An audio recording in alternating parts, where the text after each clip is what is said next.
윤석열 대통령이 국가의 품격을 말하다니. 윤석열 대통령은 어제 현충일 추념사에서 국가의 품격은 국가가 누구를 어떻게 기억하느냐에 달려있다고 말했습니다. 이 말은 총론에서는 옳고 맞는 말입니다. 그러나 강론도 그러한가? 언행이 일치하는가? 조폭도 착하게 살자고 문신하고 다닙니다. 한마디로 국가 정체성과도 연결되어 있는 말인데 국가의 중요 구성 요소인 국민들의 생각은 다양합니다. 그래서 전체 국민들이 합의해서 정한 것이 헌법입니다. 국민 모두가 지켜야 할 대국민 합의문이 헌법이라고 생각합니다.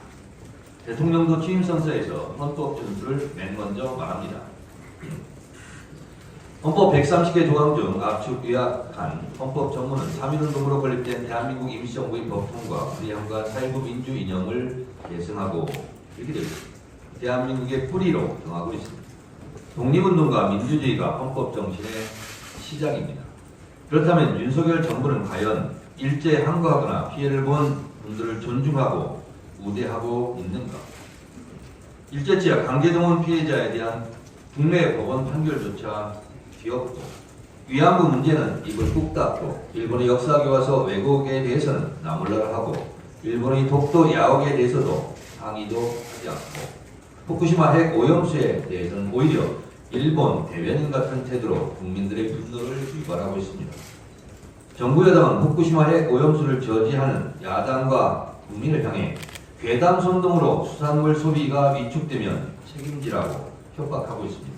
이는 마치 독립운동하면 주변 인사들이 일제로부터 탄압을 받으니 독립운동하지 말라는 친일 앞잡이들의 논리와 유사합니다.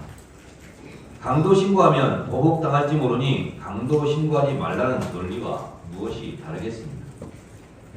국가의 품격은 국가가 누구의 이익을 대변하는가, 누구의 편에 서고 누구를 존중할 것인가, 바로 이 점입니다.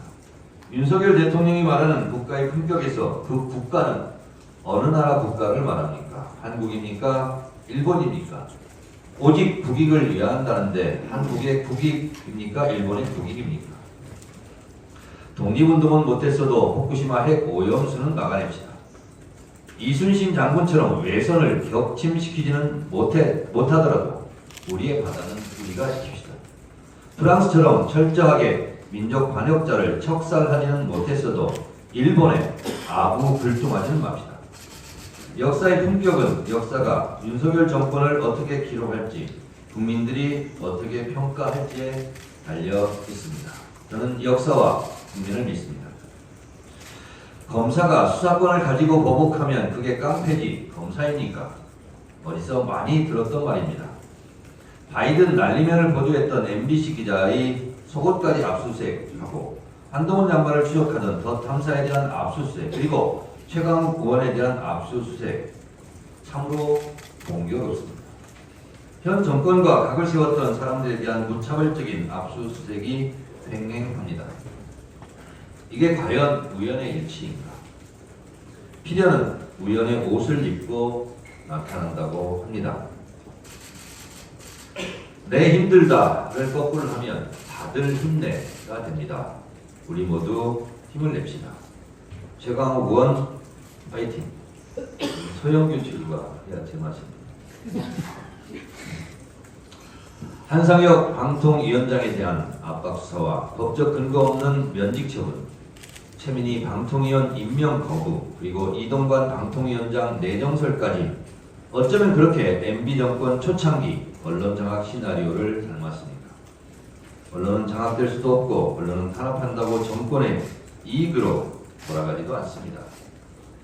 총선 전 사전 정비 작업 중입니까? 윤석열 정권은 스스로 자기 무덤을 파는 삽질을 멈추기 바랍니다. 그 삽자루를 원망할 날이 반드시 있을 겁니다. 세상에 공짜 없습니다. 국민과 역사는 차곡차곡 당신들의 외상값을 기록하고 있습니다. 반드시 외상값 계산할 날이 올 겁니다. 국민을 이기는 정권은 없으니까 말입니다. 이상입니다.